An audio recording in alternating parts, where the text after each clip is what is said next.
All right, let's dive into a really cool, kind of spooky corner of literary history. We're going way back, before Dracula, to find a poet who unleashed one of the very first vampires in English. This is the story of John Stagg, the blind bard. So let me ask you something. When I say vampire literature, what's the first name that jumps into your mind? Go on, think about it. So, if you said Bram Stoker, totally understandable. Or maybe John Polidori, right? The guy with the vampire story? Well, you're in the right ballpark, but we gotta go back even further. The real answer is someone almost nobody talks about. Yeah.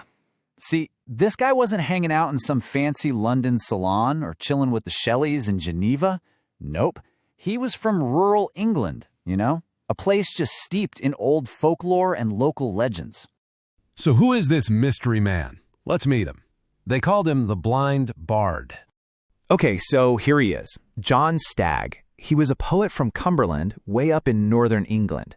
And yeah, they called him the Blind Bard because he lost his sight later in life. But here's the really cool part, his style. He didn't write in proper formal English. He wrote in the local Cumbrian dialect, which made his work feel so real, so tied to the land and the stories he heard growing up. And look, that connection to his home, it wasn't just, a theme he dabbled in. It was everything. It was who he was as a writer. He was the voice of Cumberland. And this is a huge deal, right? Because Stagg was writing in the actual way people spoke there. He was giving a voice to the working class folks in the countryside, people who were pretty much ignored by all the high and mighty poetry of the time. So he wasn't just writing poems, he was basically creating a time capsule of their language, their culture, their whole way of life. Here's a perfect example of what I'm talking about. Ever heard of a bride wain? It was this massive traditional wedding party in Cumberland. The whole community would come out.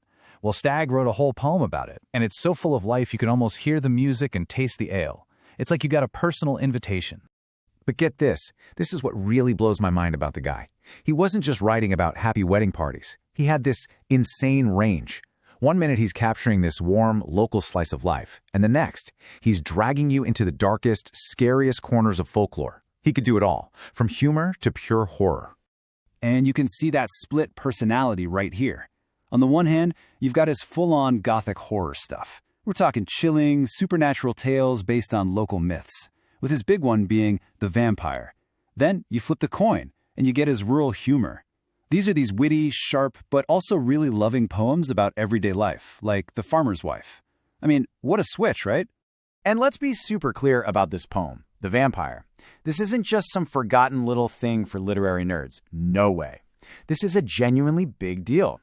It's one of the very first vampire poems in the entire English language, coming out way before the names you probably know. So just how early are we talking? Get ready for this. 1810. 1810. Now let that sink in. That is a full 9 years before John Polidori's famous story, The Vampire. The one that everyone says kickstarted the whole genre. Stagg beat him to it. He was tapping into something older, something grittier, straight from folklore. Okay, so when we put all these pieces together, what are we left with? What's the real legacy of this blind bard from Cumberland? Well, it's pretty incredible when you lay it all out. First, he's a pioneer of Gothic horror. Period. Second, he's like a cultural archivist, saving a whole dialect and its traditions. He gives us this amazing, vivid snapshot of rural life in the 1800s. The guy's poetic range was just off the charts. And, maybe the most important thing of all, he celebrated the lives of ordinary people, giving them a place in literature when no one else would. The source material sums it up perfectly. It says he holds a modest but important place in literary history. And I think that's exactly right. He's not going to be on a t-shirt like Shakespeare or Poe, but what he did was so unique, so authentic, and really, really powerful. And that kind of leaves us with one last question to chew on, doesn't it? Finding someone like John Stagg, a guy who basically invented a horror trope while also protecting his culture, it just makes you wonder, who else is out there?